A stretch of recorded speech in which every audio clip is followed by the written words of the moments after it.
읽겠습니다.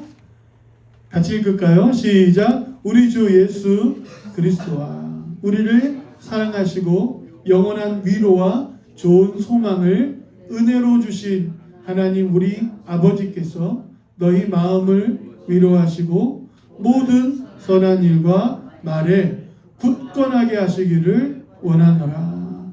아멘. 할렐루야. 우리 좌우에 계신 분과 인사하겠습니다. 영원한 위로와 좋은 소망이 권사님에게, 집사님에게 함께 하시기를 원합니다. 아멘. 이렇게 빌어주는 게 위로인 거예요. 그리고 그 위로가 내 마음속에 이루어질 것이다 라고 믿어지는 게 소망입니다. 할렐루야. 그러니까 여러분, 우리는 하나님께서 큰 축복을 주셨는데 누군가를 축복할 수 있는 축복을 주셨어요. 그러니까 누군가를 위로할 수 있는 은혜를 주셨다라는 겁니다. 이걸 잘 사용해야 되는 거예요. 우리의 입의 말들로 우리가 많은 말들을 할 수 있습니다. 공허하고 어리석고 상처 주는 말들도 할 수 있는데 하나님 우리에게 주신 이 특별한 은혜 가운데, 복 가운데 하나가 바로 누군가에게 용기를 주는 거예요. 와, 잘한다. 정말 멋있다. 여러분, 우리 교회 와서 예쁘다 라고만 들어도 마음이 얼마나 좋습니까? 그죠? 꼭 머리 예쁘게 하고 옷 이쁘게 하고 오면 우리 뭐라고 말합니까? 머리가 이쁘다, 옷이 이쁘다고 해요. 그래도 기분 좋아요, 안 좋아요?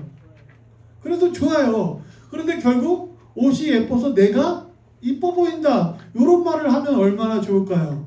그죠? 머리를 예쁘게 하고 왔어요. 오늘 머리 잘했네? 그게 아니라 머리 때문에 더 이쁘네, 얼굴이 사네, 이렇게 하면 얼마나 좋습니까? 할렐루야. 우리 옆 사람 한번 보세요. 이뻐요, 안 이뻐요? 예뻐요. 예쁘다고 해주세요. 시작. 예뻐요. 그럼 이게 위로인 겁니다. 그런데 여러분, 오늘 본문에는요 영원한 위로라고 있어요. 그러니까 잠깐의 위로가 아니라, 잠깐 내 마음을 행복하게 하는 게 아니라 오늘 본문에서는 영원한 위로가 있다. 이것은 두고두고 우리 마음속에 역사하는 위로라는 거예요. 할렐루야. 여러분, 이런 위로가 무엇일까요? 또 성경에는요, 오늘 본문의 말씀에는 좋은 소망이 있다라고 말합니다. 그냥 소망이 아니라 좋은 소망이라는 거예요. 아까 말씀드렸죠? 위로에서부터 소망이 일어난다 라고 말씀을 드렸는데, 오늘 데살로니가 후서는 특별히 데살로니가 전서와 연관이 되어 있습니다. 데살로니가 전서를 이해해야 후서가 이해되고 오늘 본문의 말씀, 무엇이 영원한 위로이고 무엇이 좋은 소망인가를 알 수 있게 되는데요. 우리 한번 화면 보여주시면 데살로니가 전서가 쓰여진 이 상황에 이러한 역사적 시간의 흐름이 있습니다. 예수님께서 십자가에서 죽으실 때를 AD 30년이라고 합니다. 셈을 조금 잘못해서 예수님 33세에 십자가에서 죽으셨고 부활하셨는데, 그것이 이제 AD 30년으로 역사 속에서 이제 우리가 알게 되었죠. AD 30년에 예수님 십자가에서 죽으시고 부활하시고 승천하신 다음에 오순절 초대교회의 역사가 일어납니다. 그런데 몇 년 지나지 않아서 유대 당국이 박해를 시작해요. 다시 말해서 유대인들 가운데 대제사장이나 아니면 바리새인들이 이 교회에서 증거하는 예수에 대하여 싫어합니다. 그래서 내부적으로 박해가 먼저 시작되었고, 그런 박해의 권한을 부여받은 사람들이 많은 사람들을 핍박하고 예수 믿는 사람들을 잡아들이기 시작했을 때, 그때 스데반이 죽게 되는 겁니다. 그리고 그때 더 많은 사람들을 핍박하기 위해 다메섹으로 가는 도중에 바울이 회심을 하는 거죠. 그런데 하나님께서는 이 박해 속에서 그 사람들이 흩어지게 하셨고, 흩어진 그곳에서 복음을 증거하여 거기에 교회를 세우셨습니다. 그래서 안디옥 교회가 크게 부흥을 해요. 예루살렘의 박해가 시작돼서 각 지역으로 흩어지다 보니까 안디옥에 부흥이 일어나고 안디옥에서 선교사들을 파송을 합니다.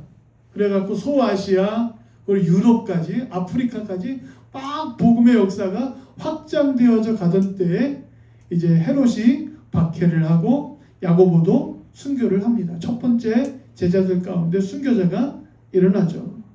그런데 그 와중에 바울이 1차 선교 여행을 떠납니다. 그리고 다시 돌아와서 이제 이방인들도 복음을 받아들이게 하자라는 내용이 일어나죠. 그리고 2차 전도 여행을 시작합니다.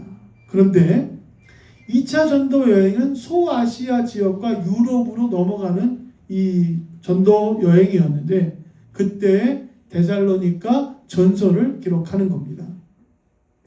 데살로니가 전서는 사도 바울이 가장 첫 번째로 쓴 서신이에요. 역사적으로 사도 바울이 회심하고 선교 사역 전도 여행을 떠나다가 데살로니가에 있는 교인들을 향하여서 편지를 쓰는데 그 편지의 주된 내용이 바로 데살로니가 전서의 4가지로 나옵니다. 이제 좀 설명드리고 말씀드릴게요. 첫 번째 쓰여진 편지의 가장 중요한 메시지가 뭐냐면 주님이 곧 오신다라는 거예요. 주님 곧 오신다. 여러분들도 그렇게 믿으십니까? 아니 2000년 전에 주님 오신다고 했다가 지금까지 안 왔잖아요. 그러니까 주님 나중에 오시겠죠. 이런 마음을 가질 수 있는데 사도 바울은 자기가 살아있는 동안에 주님이 오실 것이다 라는 생각을 했어요. 이것은 과거의 사건인데 오늘 믿음을 가진 우리들에게도 내가 살아있는 동안에 주님이 오실 것이다 라는 믿음을 가져야 그 믿음이 건강한 것입니다. 할렐루야. 왜 중요하냐면요. 따라하겠습니다. 내가 살아있는 동안에 주님 오실 것이다. 이게 재림의 신앙인 겁니다. 우리 성결교회 사중복음, 중생, 성결, 신유, 재림의 이 신앙 가운데 재림의 신앙이 우리들의 신앙을, 우리들의 영혼을 가장 건강하게 만들어요. 그런데 그 재림의 신앙의 가장 중심에 있는 메시지가 뭐냐? 내가 살아있는 동안에 주님 오실 것이다 라는 재림을 준비하는 자세인 것입니다. 그리고 바울이 2차, 3차 전도 여행을 하다가 이제 감옥에 갇히게 되고 이제 네로의 박해가 일어나면서 이제 그 박해가 이제 전 세계적으로 들불처럼 일어나죠. 그리고 예루살렘 성전이 파괴되는 겁니다. 그로부터 AD 330년까지 계속 박해가 일어났어요. 그러니까 이 유대인들의 박해, 그리고 예루살렘의 지도자들의 박해, 그리고 로마의 박해로부터 한 300여 년간 이 교회가 억눌리고 핍박받고 많은 순교자를 내었음에도 불구하고 교회는 그 열정, 그 신앙의 불꽃이 꺼지지 않고 결국 전 세계를 복음으로 뒤덮었다라는 것을 우리가 볼 수가 있게 됩니다. 자, 다시 본문으로 돌아오면 데살로니가 전서에는요 4가지 이야기를 하고 있는데 여러분 나눠드린 주보에 있습니다. 첫 번째로는요 너희가 박해와 환난을 당할 때에 하나님께서 너희를 위로하신다라는 내용이 담겨져 있어요.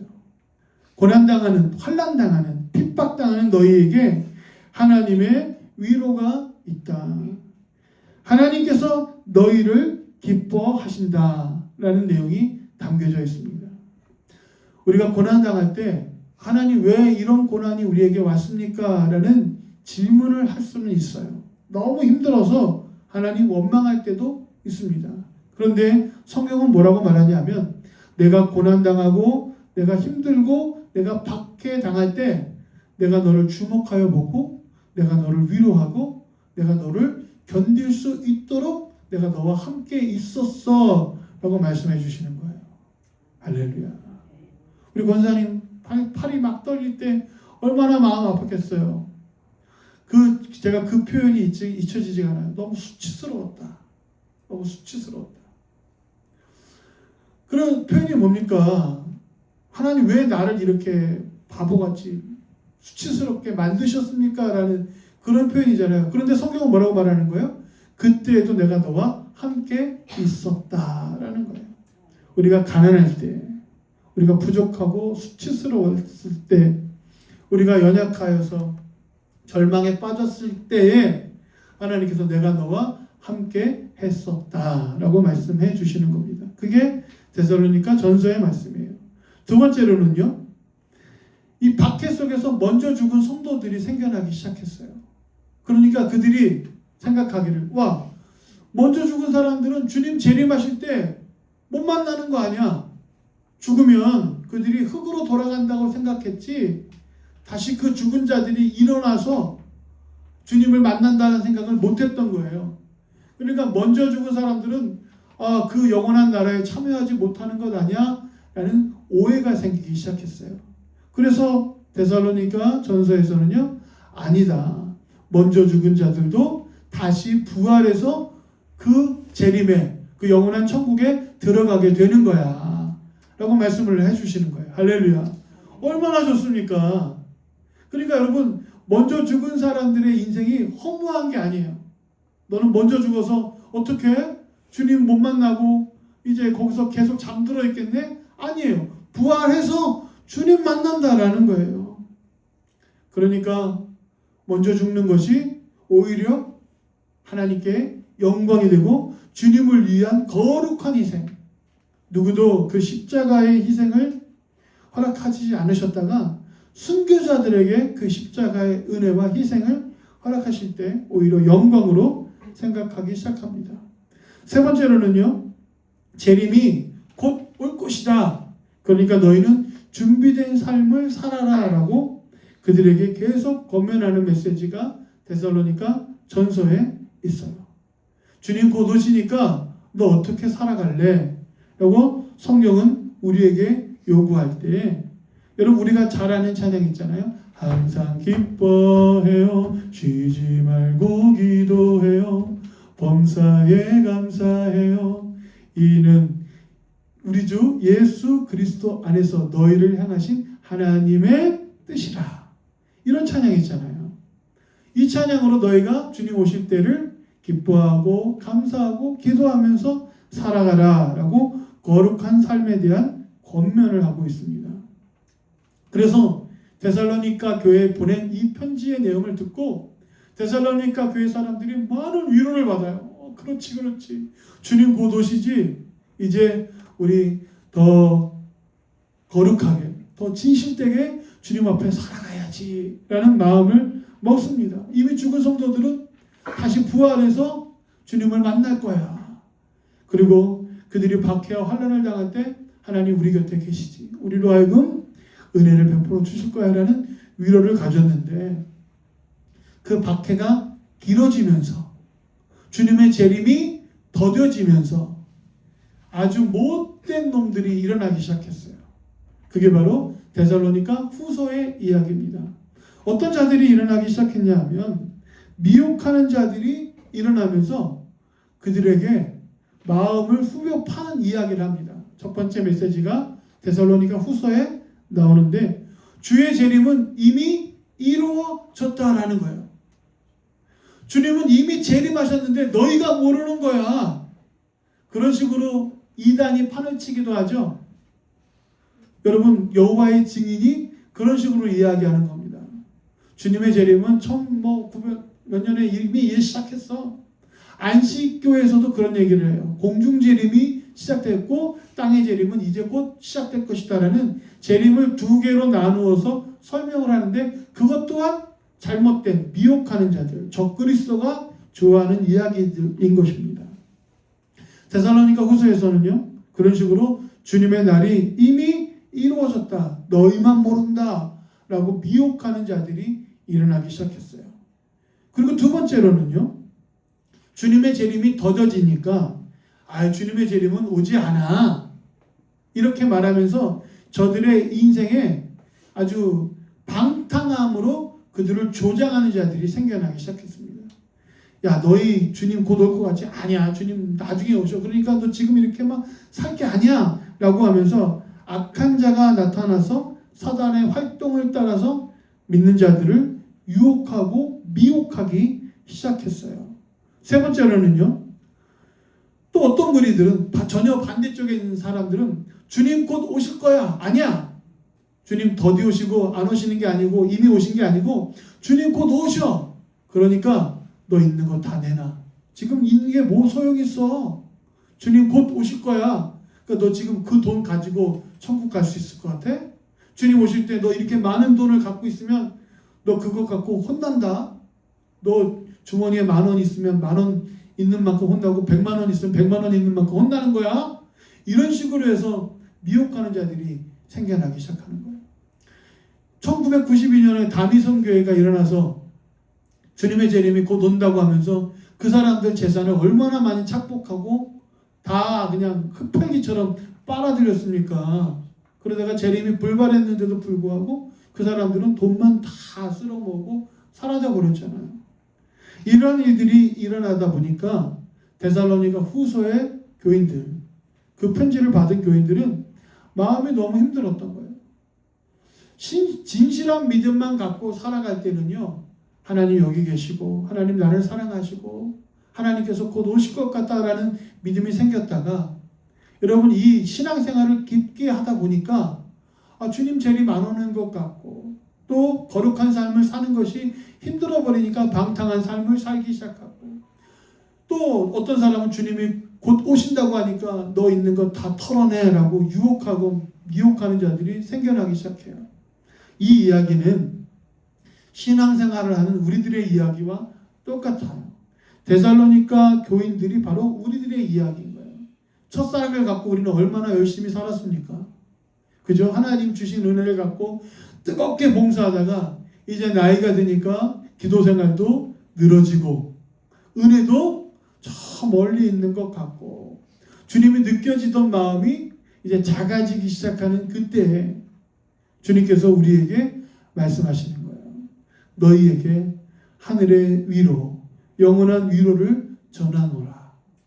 너희에게 이 좋은 소망을 품고 너희가 선한 말과 일에 힘쓰게 되기를 원해 라고 사도 바울이 그들에게 권면하고 위로하는 말씀이 여기에 있는 것입니다. 할렐루야. 저는 무엇이 영원한 위로이고 무엇이 좋은 소망일까? 이 말씀을 준비하면서 사실 많은 묵상을 했어요. 제가 이번 주 그리고 그 전주에 두 사람의 제가 가까웠던 또 제가 또 각별히 또 챙겼던 사람 가운데 장례가 일어났습니다. 첫 번째로는 제가 순천에서 사역할 때 알았던 분인데 저보다 나이가 몇 살 좀 더 많은, 그런데 그분이 이제 광주에서 일을 하기 때문에 제가 광주에서 사역하는 동안에 저희 교회에 와서 수요 예배를 드렸던 집사님이 한 분 계세요. 건강해요. 키도 크고 잘생기고. 그런데 어느 날 휴가를 받아서 잘 쉬지도 않는 분인데 억지로 회사에서 쉬라고 해서 쉬었던 그 차에 광주로 올라가고 또 잠깐 일을 보기 위해 나갔다가 누군가가 차를 태워주겠다고 했는데 그것도 거절하고 그냥 걸어서 가겠다고 하면서 사거리에서 신호를 기다리고 있는 중에 사고가 크게 났어요.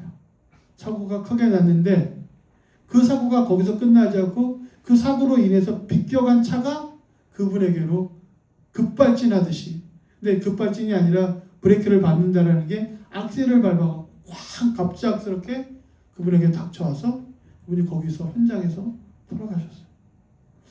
그 얘기를 들으니까 마음이 너무 아픈 거예요.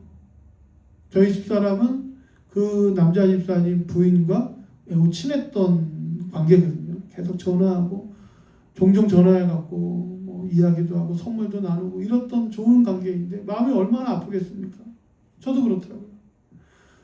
여러분, 죽음이 우리에게 큰 슬픔입니다. 배우자의 죽음, 가까운 사람의 죽음이 우리에게 큰 스트레스 가운데 하나예요. 여러분, 무엇이 여러분 위로가 되겠습니까?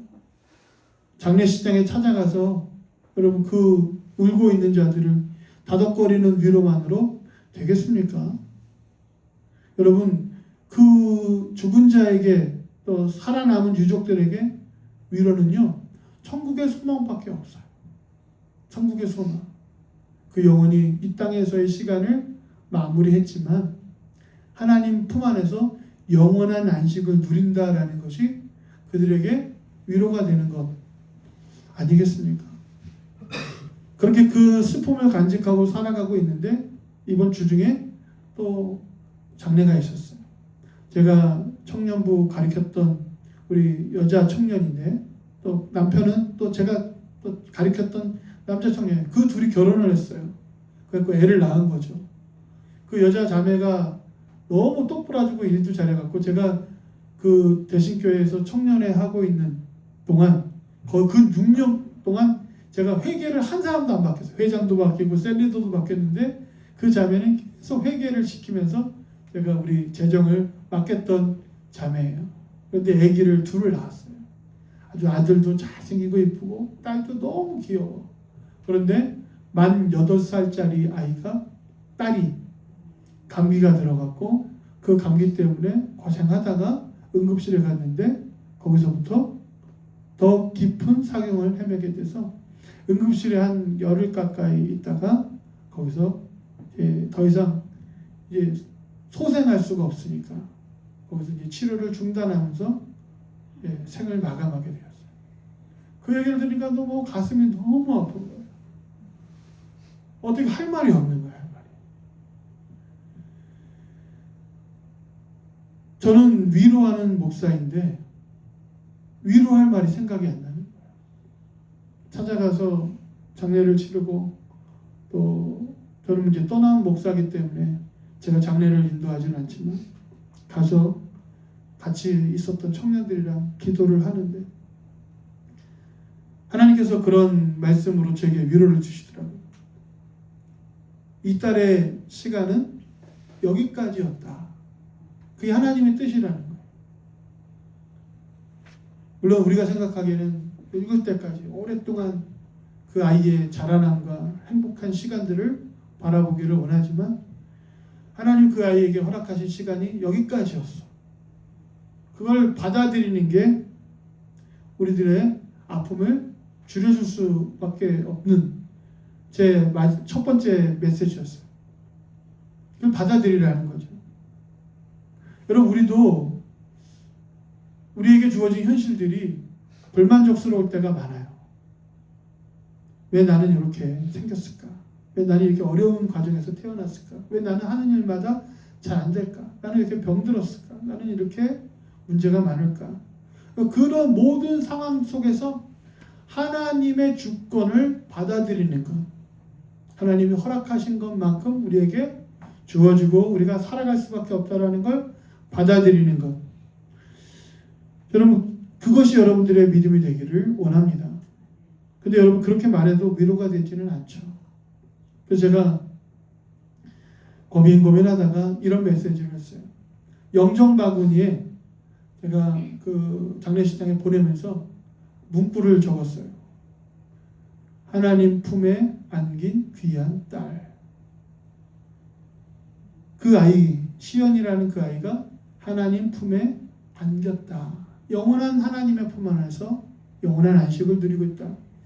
이게 제가 전할 수밖에 없는 제 위로였어요. 너무 마음이 아파요. 주님이시라면 다시 살리셔서 위로해 주셨겠죠. 주님이시라면 아프지 않게 하셨겠죠. 주님이시라면 하는 일마다 잘 되게 하셨겠죠.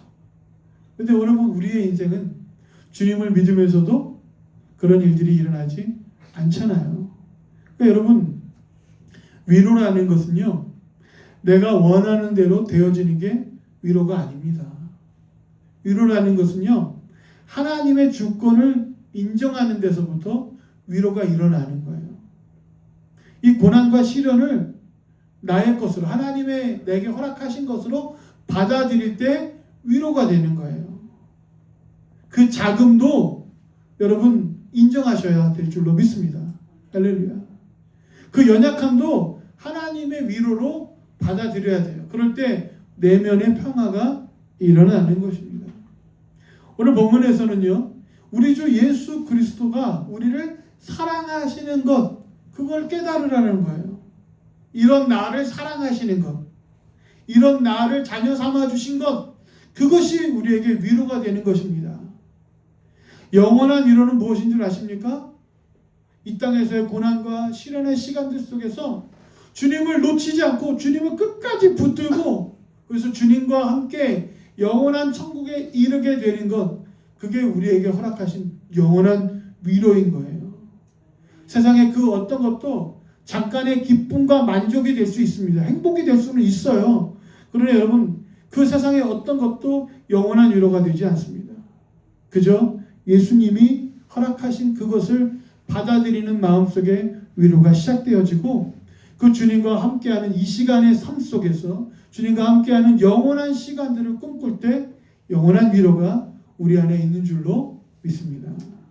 두 번째로는요, 좋은 소망은 예수 그리스도께서 우리 안에 허락해 주신 은혜와 위로로 말미암아 내 마음 속에 나의 마음을 위로하심으로 말미암아 우리 안에 일어나는 선한 일과 선한 말에 있습니다. 그게 좋은 소망입니다. 소망을 주시옵소서라고 우리가 수동적으로 간구하는 것으로 끝나지 않고, 좋은 소망이란 내 입의 말과 내가 하는 좋은 선한 행동으로 인하여서 생겨나는 것이다 라고 말씀하시는 거예요.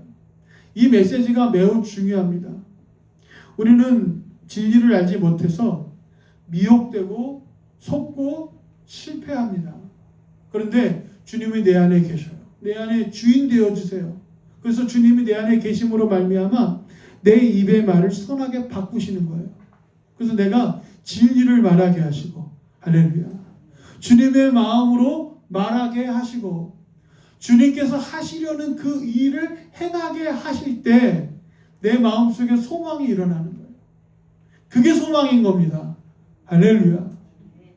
여러분, 소망을 먼 미래의 것으로 내가 소망을 삼고 오늘 하루를 견뎌내는 힘을 얻는 것, 그것도 물론 소망인데, 오늘 성경이 말하는 좋은 소망이라는 것은 오늘 주님이 나를 사랑하시고 은혜가 내 안에 머물고 주님의 위로가 시작됨으로 인하여서 내게 허락하신 내 말이 선한 말이 되고, 내가 그것으로 말미암아 선한 행동을 품고 계획하고 실천하는 것, 그게 좋은 소망이라는 거예요. 그런 삶이 여러분 안에 있게 되기를 원합니다. 제 마음속에 그런 소망이 생겨나기 시작했어요. 그래서 나는 절대로 우리 교회 성도들한테 화내지 않겠다라고 제가 마음을 품고 여기 사역을 시작했어요. 그게 제 안에 주신 소망인 거예요. 나는 화내지 않겠다. 예전에는 화냈냐고요? 조금 냈죠. 부족했던 사람이었기 때문에. 근데 여러분, 제가 두 번째로 품었던 마음은 뭐냐면요, 내가 뒷말하지 않겠다. 앞에 사람 두고 뒷사람 두고 뒷말하지 않겠다. 여러분, 제가 여러분 뒷말하는 거 보셨습니까? 하고 싶은 말은 앞에서 하지만 제가 그래요. 남 비난하거나 이런 말 안 합니다. 그렇게 작정을 했어요. 선한 말을 내 마음에 품기로, 화내거나 불평하거나 막 비난하거나 이렇게 하지 않기로 마음 품고, 누구를 비난하고 뒤에서 욕하거나 막 그런 거 안 하기로 마음을 품었더니 그게 제 안에 소망이 된 거예요. 그렇게 생겨나는 게 소망인 거예요. 선한 일 하기로 마음을 먹었어요. 무엇이 선한 일일까? 그것을 계획하고 그것을 이루어 드릴 때 우리 안에 소망이 시작되는 거예요. 할렐루야. 여러분 안에도 주님의 영원한 위로가 있게 되기를 원합니다. 주님이 우리의 삶 속에 허락하신 것을 그대로 받아들일 때 위로가 있고, 주님이 나와 함께 하시고 영원한 나라에 이끌어 가실 것이다 라는 그 위로가 영원한 위로 아닙니까? 좋은 소망을 갖게 되기를 원합니다. 그게 무엇일까요? 선한 말을 하고 선한 일에 굳건하게 하시는 역사가 여러분 안에 좋은 소망이 되어서 그것을 품고 이루어드리고 실천하는 우리 모두가 되기를 주의 이름으로 축원드립니다. 기도하겠습니다. 하나님 감사합니다. 우리가 무엇으로 위로하고 어떤 말로 위로할 수 있겠습니까? 그저 주님께서 사랑하시고 주님께서 저들에게 허락하신 것을 받아들이는 믿음으로 위로가 시작되게 하시고, 주님이 우리를 사랑하시기 때문에 여기 계시고 영원히 우리와 함께 하실 것이다라는 위로가, 영원한 위로가 우리 가운데 넘쳐나게 하여 주시옵소서. 좋은 소망을 주시옵소서. 그래서 우리 안에 좋은 말과 선한 말을 행할 수 있게 하여 주시고, 하나님 앞에 선하고 아름다운 일들을 마음에 품고 이루어 드릴 때 우리 안에 넘쳐나는 소망으로 살아가게 하여 주시옵소서. 하나님 너무나도 감사합니다. 우리 한 영혼 한 영혼을 어루만져 주시고 고쳐 주시고 우리 안에 위로해 주시고 좋은 소망으로 함께 해 주실 것을 믿사오니, 이 소망의 일들을 품음으로 하나님께서 역사하시는 은혜를 누리게 하여 주시옵소서. 예수님의 이름으로 기도합니다. 아멘.